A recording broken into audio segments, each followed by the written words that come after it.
በስመ አብ ወወልድ ወመንፈስ ቅዱስ አሐዱ አምላክ። ተወዳጆች እንደምን አላችሁ? በያላችሁ በሰላም እግዚአብሔር ከእናንተ ጋር ይሁን። ይህ ሰዋስው ሚዲያ ዩቲዩብ ቻናላችን ነው። እኔ ዲያቆን ዘሰዋስው ነኝ። በዚህ ዩቲዩብ ቻናላችን ላይ መንፈሳዊ ትምህርቶችን፣ መንፈሳዊ ሕይወታችንን የምናሳደግበትን ትምህርቶችን የምንለቅበት በጣም በብዙ የምናድርበት የዩቲዩብ ቻናላችን ስለሆነ ለዩቲዩብ ቻናላችን አዲስ ከሆናችሁ ሰብስክራይብ በማድረግ ቤተሰብ ሁኑ። ቤተሰቦቻችን ደግሞ ይህን ቪዲዮ ስትጀምሩት ላይክ አድርጉት። ላይክ ስናደርገው ለብዙዎች እንዲደርስ ዩቲዩብ ሪከማንድ ያደርገዋል፣ ሰጀስት ያደርገዋል። ስለዚህ ሁልጊዜም ቢሆን ላይክ አድርጋችሁ ቪዲዮን ጀምሩት፣ ለብዙዎች እንዲደርስ ያደርጋል ማለት ነው። እንግዲህ እንደሚታወቀው የመዝሙረ ዳዊት ጥናታችን እንደጀመርን ይታወቃልና በዛሬ የመዝሙረ ዳዊት ጥናታችን ደግሞ 3 የመዝሙር ክፍሎችን የምንመለከት ይሆናል። መዝሙር 57፣ 58 እና 59 እንመለከታለን። እግዚአብሔር አምላካችን ከጅማሬ እስከ ፍጻሜ አብሮን እንዲሆን ቅዱስ ፈቃዱ ይሁንልን። ህይወት ስንኖር በስጋ ህይወታችን ስናልፍ በጣም ብዙ ፈተናዎች ይኖሩብናል። እንደ ሰው የሚገጥሙን ችግሮች ይኖራሉና እነዚህን ችግሮችን ደግሞ የምናሸንፋቸው ከመድኃኔዓለም ከእግዚአብሔር ጋር ሆነን ነው። ምክንያቱም የኃይል ምንጭ እሱ ነው። ኃይል የምናገኘው ብርታት የምናገኘው ከእርሱ ስለሆነ እርሱን የያዘ ሁሉን ነገር ይይዛል። እሱን ያገኘ ሁሉን ነገር ያገኛል። እግዚአብሔርን ያጣ ደግሞ ሁሉንም ነገር ያጣልና ሁልጊዜም ቢሆን በህይወታችን ከሚያስጨንቁን ነገር በላይ ከሚያሳስቡ ነገሮች በላይ እግዚአብሔርን በዛ ልክ መፈለግ ያስፈልጋል። አንዳንዴ ነገሮች አልሆን አልሳካን ይሉናልና ብቻችን እንታገላለንና እንሮጣለን። እውነቱን ለመናገር እግዚአብሔርን የመሰለ አባት ይዘን የማናሸንፈው ምንም አይነት የጦርነት ክፍል አይኖርም። ምንም አይነት የህይወት ትግል አይኖርም። ምንም የማንወጣው ተራራም አይኖርም። ነገር ግን ብዙዎቻችን ያንን ባለመረዳታችንና ባለማወቃችን ብዙ ጊዜ ከእግዚአብሔር ሸሽተን እንኖርና ሲመሽብን እንመጣለን። ሆኖም ግን እግዚአብሔር ቢመሽም አልቀበልም አይልምና ይቀበለናል። በህይወት ጉዟችን ውስጥ ለሚገጥሙን ነገሮች በሙሉ ኃይል የምናገኘው ከእርሱ ስለሆነ የኃይል ምንጭ የኃይል አባት ስለሆነ ኃይል የምናገኘው ከእግዚአብሔር ስለሆነ ኃይላችንን እግዚአብሔርን ካገኘን ድል ያደረጉን ነገሮች ሁሉ ድል ያደርግልናል። ያሸነፉን ነገሮች ሁሉ ያሸንፍልናል። ሁልጊዜም ቢሆን እግዚአብሔርን በዛ ልክ መፈለግ ግን ያስፈልጋል። እኛ ስጋዊ ነገሮቻችን በጣም የሚያሳስቡንን ያክል እግዚአብሔርን መፈለግ ያስፈልጋል። በህይወታችን የሚገጥሙን ችግሮችን ከችግሮች በላይ እግዚአብሔር ከችግሮች በላይ እንደሆነ ማመን ይጠበቅብናል። የሚያስጨንቁን ሁሉ የሚያስጨንቃቸው አባት እንዳለን ልናምን ይገባል። ብዙ ጊዜ ግን በህይወታችን የሚገጥሙን ነገሮች በጣም አወሳስበን ከእግዚአብሔር በላይ እናደርጋቸውና ከእግዚአብሔር እንሸሻለን። ሰይጣንም ይህንን ስለሚያውቅ ነገሮችን በጣም ከአቅማችን በላይ ያደርግና ከአቅማችን በላይ የሆነው ችግር እግዚአብሔር ኃይል እንደሚሰጠን እንድንመለከት አይረዳንም። ከዛ ይሰውረናል ማለት ነውና እነዛ ነገሮችም ያሸንፉናል። የሚገጥሙን ፈተናዎች ሁሉ እንዲያሸንፉን እድል የሚሰጠው እኛው ራሳችንን ከእግዚአብሔር በመራቅ ማለት ነው። እግዚአብሔርን የያዘ ደግሞ ሁሉንም ነገር ያሸንፋል። እናም በህይወታችን ከሚያሳስቡን ነገሮች በላይ እግዚአብሔርን ከፈለግን ግን ነገሮች ሳይወዱን በግዱ እንዲሳኩ እግዚአብሔር ያደርጋቸዋል። እና በዛ ልክ እግዚአብሔርን ፈልጌዋለሁ ወይ ማለት ያስፈልጋልና ብዙ ጊዜ ነገሮች አልስተካከል ሲሉን አልሟላልን ሲል ወደ ህይወታችን ቀድሞ የሚመጣው ነገር አንድ ነገር ነው። እግዚአብሔርን ምን አድርጌው ነው የምንለውና እግዚአብሔርን ያላደረግነው ነገር የለም። እውነቱን ለመናገር ግን በቸርነቱ በእርሱ ምህረትና ቸርነት ነው ያለነውና ከዛ ይልቅ እግዚአብሔርን ምን አድርጌው ነው ከማለት ይልቅ እግዚአብሔርን በድዬዋለሁና ይቅር በለኝ ልንል ይገባናል። እግዚአብሔርም ይህንን ሰበራችን ከተመለከተ ሊረዳን በጣም ዝግጁ ነው ሁልጊዜም ቢሆንና ሁልጊዜም ቢሆን ከሚያሳስቡ ነገሮች በላይ እግዚአብሔርን መፈለግ ያስፈልጋል። በዛ ልክ ውሃ እንደሚያስፈልገን ምግብ እንደሚያስፈልገን ከዛ በላይ እግዚአብሔርን ልንፈልገው ያስፈልጋል። አባ ያሞ የተባለ አባት በመንገድ ሲሄድ እንዴት ሴት ከጭፍሮቿ ጋር ሆና ስትዘፍንና ሰዎችን ስታስደስት ይመለከታልና ምርር ብሎ አለቀሰ። አባ ያሞ ሲጠይቁት ለምን አለቀስክ ብለው ሲጠይቁት እንዲህ ብሎ መለሰላቸው። 2 ነገር ያስለቅሰኛል አለ። አንደኛ የጠፋች የዚች ሴት ነፍስ ያስጨንቀኛል። ሁለተኛ ደግሞ እቺ ሴት ሌሎችን የምታስደስትበትን ያክል እግዚአብሔርን አለማስደሰቴ ሁልጊዜም ቢሆን ያስለቅሰኛል አለ። እውነቱን ለመናገር በቅድስና ህይወት እንኳን እያለፉ አባቶቻችን እንዲህ ነው የሚሉትና እግዚአብሔርን በዛ ልክ ነው የሚፈልጉት እግዚአብሔርን ለማስደሰትና ስጋዊ ነገሮቻችን ከመፈለግ በዘለለ እግዚአብሔርን ምን ያህል አስደስቻለሁ የሚለው ነገር ሊያሳስበን ይገባል። ሌላው ትርፍ ነው። መንግስትና ጽድቁን ፈልጉ ሌላው ይጨመርላችኋል ነው የተባልነው። ልጆች ነን እኛ የእግዚአብሔር ልጆች ነን። የመጀመሪያ የምንፈልገው የሱን መንግስት እንጂ ምድራዊ ነገሮች አይደለም። ምድራዊ ነገር ዛሬ ብናገኘው ነገ ጥሎን ይሄዳል። ዛሬ የጨበጥነው ነገ ይበተናል እና በዛ ልክ እግዚአብሔርን መፈለግ ያስፈልጋልና እግዚአብሔርን ከምናገኝባቸው ነገሮች መካከል ደግሞ አንደኛው ጸሎት ነው። በየዕለቱ በየጊዜው ከእግዚአብሔር ጋር መገናኘት ገናኝበት ደግሞ ጸሎት ነው። ጸሎት ከእግዚአብሔር ጋር እንድንገናኝ መንገድ ይሰጠናል፣ ብርሃን ይሆነናልና ሁልጊዜም ቢሆን ከእግዚአብሔር ጋር ለመሆን መጸለይ ያስፈልጋል። ስለዚህ በጾሙ ከምንጸልያቸው የጸሎት አይነቶች አንዱ መዝሙረ ዳዊት ነው። በተለይ በአብይ ጾም ቤተክርስቲያን አብዝታ ከምትጸልያቸው የጸሎት አይነቶች አንዱ መዝሙረ ዳዊት ስለሆነ መዝሙረ ዳዊትን ሁልጊዜም ቢሆን መጸለይ ይገባል ማለት ነው። እናም በዛሬ ቪዲዮአችን መዝሙር 57ን 58ን እና 59ን ጥቅማቸውን የምንመለከት ይሆናል። እግዚአብሔር አምላካችን ከጅማሬ እስከ ፍጻሜ አብሮ እንዲሆን ቅዱስ ፈቃዱ ይሁንልን። መዝሙር 57 በእውነት ጽድቅን ብትናገሩስ የሰው ልጆች ሆይ ቅን ትፈርዳላችሁ፣ በልባችሁ በምድር ላይ ኃጢአትን ትሰራላችሁና እጆቻችሁም ግፍን ይታታሉና ኃጥአን ከማፀን ጀምረው ተለዩ፣ ከሆድም ጀምረው ሳቱ፣ ሐሰትንም ተናገሩ ይላል። እንደዚህ ያለ የሚቀጥል የመዝሙር ክፍል ነው። ይህን የመዝሙር ክፍል ደግሞ የምንጠቀመው ለምንድን ነው፣ ለምን አገልግሎት ሊጠቅመን ይችላል የሚለውን ስንመለከት የመጀመሪያው ከሰዎች ጋር በሰላም እንድትኖሩ የሚረዳችሁ ነው። ምን ይላል? ከቁጣቸው እንደ እባብ መርዝ ነው፣ እንደ ምድር አውሬም ጆሮ የተደፈነ ነው። አዋቂ ሲደግምባት የአስማተኛው ቃል እንደማትሰማ እግዚአብሔር ጥርሳቸውን በአፋቸው ውስጥ ይሰብራል ይልና ከሰዎች ጋር በመልካም ግንኙነት ውስጥ እንድትኖሩ ክፉ ሰዎችን ከእናንተ እንድታረቁ የሚያደርግ የመዝሙር ክፍል ነው። በሁለተኛ ደረጃ ደግሞ በንግድ ስራ ተሰማርታችሁ የምትኖሩ ሁሉ ንግዳችሁ እንዲባረክ የሚያደርግላችሁ የመዝሙር ክፍል ነው መዝሙር 57። ስለዚህ ሁልጊዜም ቢሆን በየዕለቱ ልትጸልዩት የሚገባ ነው። በሶስተኛ ደረጃ ደግሞ ወደ ትልቅ መስሪያ ቤት ስትሄዱ፣ ለመንግስት ኢንተርቪው ሊሆን ይችላል፣ ፈተና ስትገቡ የምትጸልዩት የመዝሙር ክፍል መሆን መቻል አለበት ይህ የመዝሙር ክፍል። ምክንያቱም በመዝሙሩ ላይ እንዲህ የሚል ነገር እናገኛለን።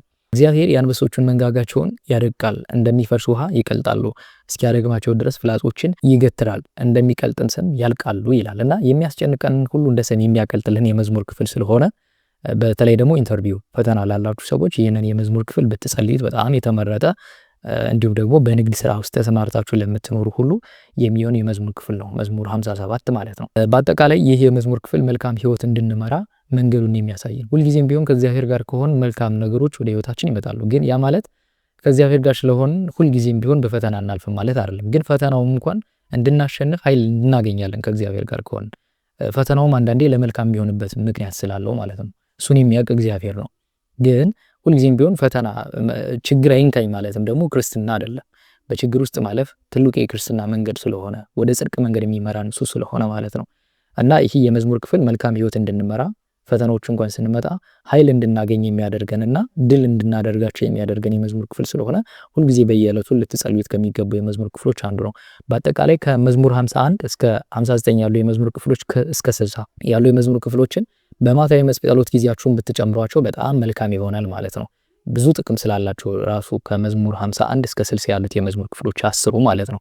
የማታ የመዝሙር ክፍል አጭር ስለሆነ ይህንን የመዝሙር ክፍል ጨምራችሁ ብትጸልዩት በጣም ብዙ ነገሮችን ይስተካከሉላችኋል ማለት ነው። የማታ ጊዜ ጸሎት ብታደርጉበት መልካም ነው፣ ይሄን ይመከራል። ስለዚህ ይሄ የመዝሙር ክፍል ግን በአጠቃላይ መልካም ህይወት እንድንመራ የሚያደርገን የመዝሙር ክፍል ነው። ስለዚህ ሁልጊዜም ቢሆን በየዕለቱ ልንጸልይ የሚገባ የመዝሙር ክፍል ነው ማለት ነው። በሁለተኛ ደረጃ ደግሞ መዝሙር 58 ነው። መዝሙር 58 አምላኬ ሆይ ከጠላቶቼ አድነኝ፣ በላይም ከቁሙ ታስጥለኝ፣ ከግፍ አድራጊዎች ታደገኝ፣ ከደም ሰዎችም አድነኝ። እነሆ ነፍሴን ሸምቀውባታልና ብርቱዎችም በላዬ ተሰበሰቡ። አቤቱ በበደሌም አይደለም በኃጢአትም አይደለም፣ ያለ በደል ሮጠው ተዘጋጀሁም። ተነስ ተቀበለኝ እየኝም፣ አንተ አቤቱ የኃያላን አምላክ የእስራኤል አምላክ። አሕዛብን ሁሉ ትጎበኛቸው ዘንድ ተነስ፣ አመፃን የሚያደርጉትም ሁሉ አትማራቸው። ማታ ይመለሱ እንደ ውሾችም ይራቡ ይላል። ይህ የመዝሙር ክፍል በነገራችሁ ላይ አድኅነኒ እግዚኦ የሚል የመዝሙር ክፍል ነውና በጣም ትልቅ ከሚባሉ ይሄ መቃብያን ከሚባሉ የመዝሙር ክፍሎች መካከል አንደኛው ነው። በጣም ብዙ ጥቅም ከሚሰጡ የመዝሙር ክፍሎች ነው። በተለይ ደግሞ ክፉ ሰዎችን ከኛ ለማራቅ የሚያስጨንቀን ነገር ሁሉ ከኛ ለማራቅ የሚያገለግለን የመዝሙር ክፍል ነው። ይህ መዝሙር 58 ትልቅ ሚስጥር ያለው ብቻ ሳይሆን በአጠቃላይ በህይወታችን የማንፈልጋቸው ነገሮች እንዳይከሰቱና ክፉ ነገሮችን ሁሉ የሚያረቅልን ክፉ ሰዎችን ከኛ የሚያረቅልንና ክፉ ነገርን ሁሉ እንድንቋቋመውና እንድንሰብረው ኃይል የሚሰጠን የመዝሙር ክፍል ነውና ለዛ ነው መዝሙር 51 እስከ 60 ያለው በጣም ብዙ ጥቅም አለ ያልኳችሁ መዝሙሩ። አንደኛው ይሄ መዝሙር ክፍል በጣም ብዙ ጥቅም ያለው የመዝሙር ክፍል ነው መዝሙር 58 ማለት ነው። ጉዳይ ኑሯችሁ ከማድረጋችሁ በፊት ልትጸልዩት የሚገባ የመዝሙር ክፍል ነው። ሁልጊዜም ቢሆን ይህንን የመዝሙር ክፍል ብትጸልዩትም ይመከራል። ግን አንድ ነገር ለማድረግ አስባችሁ ከማድረጋችሁ በፊት ይህንን የመዝሙር ክፍል ጸልዩት። ለምሳሌ ወደ ትልቅ ቦታ ሄዳችሁ እንዲሳካልኛል ወይስ አይሳካልኝም የሚለውን ነገር ልባችሁ እየተጠራጠረ ከምትሄዱ መዝሙሩን ጸልያችሁት ብትሄዱ ያን ነገር ሰብሮ ይጠብቃችኋል። በተለይ ደግሞ እንቅፋት የሚሆናችሁን ፈተና የሚሆኑባችሁን ነገሮች በሙሉ እንድትሰብሩ ኃይል ይሰጣችኋል ማለት ነው። እግዚአብሔር ጋር መሆን ኃይል እንድታገኙ ያደርጋል ማለት እሱ ነው። ምክንያቱም የኃይል ምንጭ እሱ ነው።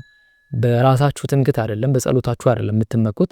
በጸሎታችን መመካትን በራሱ እሱ በደል ስለሆነ ሁሉንም ነገር የምናገኘው ከእግዚአብሔር ዘንድ ነው። ኃይላችን የኃይል ምንጫችን እግዚአብሔር ነው።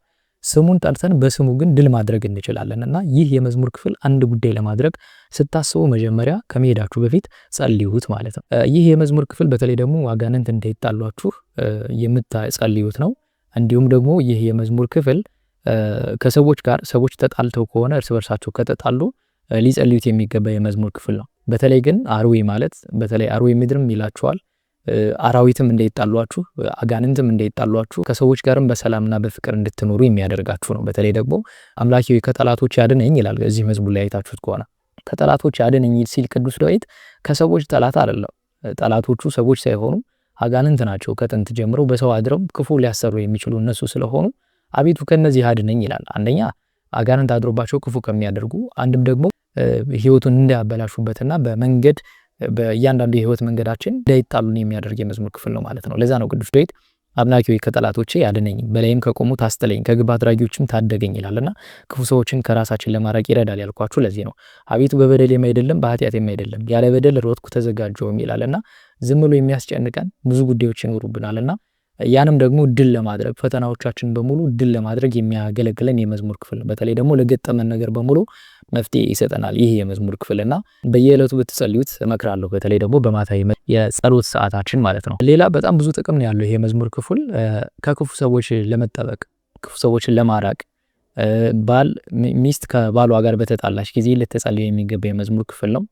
እንዲሁም ደግሞ ቁርጸት ላለበት ለሚቆርጠው ሰው ይህንን የመዝሙር ክፍል ጸልዩ ቢጠጣ መልካም ነው፣ ይፈውሷል፣ በእግዚአብሔር ቸርነት ይፈውሳል ማለት ነው። እንዲሁም ደግሞ በሰላም ወደ ሀገራችሁ አሁን በጣም በብዙ ችግር ውስጥ ናችሁ በሰው ሀገር እየኖራችሁ ያላችሁ ወገኖቻችን፣ ወንድሞቻችን፣ እህቶቻችን ሁሉ ይህን የመዝሙር ክፍል በየዕለቱ የምትጸልዩት አንደኛ ጥቅሙ ይሄ ነው። እንደው ወደ ሀገር ገብታችሁ በሰላም ለመኖር ህይወታችሁን ለመምራት የምታስቡ ከሆነ ይህ የመዝሙር ክፍል ለዚህ አገልግሎት ይረዳችኋል። መዝሙር 58 ማለት ነውና በሰላም ወደ ሀገራችሁ ገብታችሁ እንድትኖሩ እግዚአብሔር አምላክ ነገሮችን ያስተካክልላችኋል ማለት ነውና አንደኛ ይህ የመዝሙር ከክፉ ሰዎች ለመዳን ብያችኋለሁ፣ አጋንንትን ለማራቅ፣ ከሰዎች ጋር በሰላም ለመኖር በተጣላችሁ ጊዜ፣ እንዲሁም ደግሞ ሴት ከባሏ ጋር በተጣላች ጊዜ ልትጸልዩት የሚገባ በውጭ ሀገር ውስጥ ለምትኖሩና ወደ ሀገራችሁ በሰላም ለመግባት የምትፈልጉ ሁሉ ይህን የመዝሙር ክፍል ጸልዩት። እንዲህም ይላል አንተም አቤቱ የኃያላን አምላክ የእስራኤል አምላክ ነህ፣ ተነስ ተቀበለኝ ነው የሚለው ቅዱስ ዳዊትና እግዚአብሔር አምላክ ምሕረቱን እንዲያደርግልንና እንዲመለከተን በጽኑ የምንጠይቅበት የመዝሙር ክፍል ነውና ሁልጊዜም ልትጸልዩት ይገባል ይህን የመዝሙር ክፍል ማለት ነው። ሌላኛው መዝሙር 59 ነው። መዝሙር 59 አቤቱ ጣልኸኝ አፈረስከኝም፣ ተቆጣህን ይቅርም አልከን፣ ምድርን አናወጥካት አወካትም፣ ተናውጣለችና ቁስሏን ፈውስ፣ ለሕዝብህም ጭንቅን አሳያቸው፣ ድንጋጩንም ወይን አጠጣህን፣ ከቀስት በፊት ያመልጡ ዘንድ ለሚፈሩ ምልክትህን ሰጣቸው የሚል ነው። ይህ መዝሙር በተለይ ከመያም ስጡም ገሰ ቀስት ይላልና ብዙ ጊዜ ለመስቀል ምሳሌ ተደርጎ ይወሰዳል። ለሚፈሩ ምልክትህን ሰጣቸው የሚለው በመስቀል ማጥፈው አጋንንትን ሰዎች እንዲያርቁበት፣ ይህ የመዝሙር ክፍልም ደግሞ ምልክት ተደርጎ በዳዊት መዝሙር እንደ ትንቢት የተነገረ ነው ለመስቀልና ምን ይላል? ከቀስት ፊት ያመልጡ ዘንድ ለሚፈሩ ምልክትህን ሰጣቸው ይላልና ምልክት ማለት መስቀል ነው ብለው ማመልከት ራሱ ምልክት መስቀል በራሱ ምልክት ኃይል ማለት ጽን እንደማለት ስለሆነ እንዲህ የምናመለከትበትና ክፉን የምናረቅበት እንደሆነ ቅዱስ ዳዊት በትንቢት መነጽር የተናገረበት የመዝሙር ክፍል ነው ይህ የመዝሙር ክፍል እና ይህን የመዝሙር ክፍል ለምን እንጠቀመዋለን የሚለው ስንመለከት ግን ሁልጊዜም ቢሆን የእግዚአብሔር ቸርነቱ አብሮን እንዲሆን የሚያገለግለን የመዝሙር ክፍል ነው።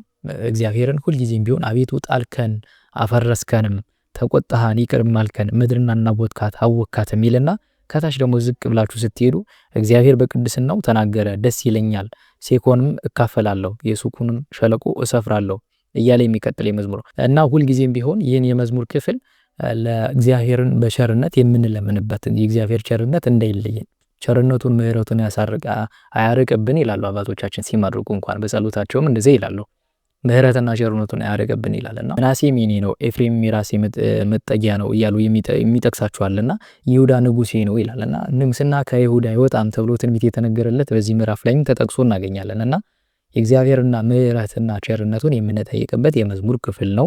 ሁለተኛ ደረጃ ደግሞ የምትፈሩት ነገር ካለ የሚያስፈራችሁ ይሄ ይደርስብኛል ብላችሁ የምትፈሩት ነገር ካለ ከዚህ በፊትም አንድ መዝሙር ነግሬያችኋለሁ።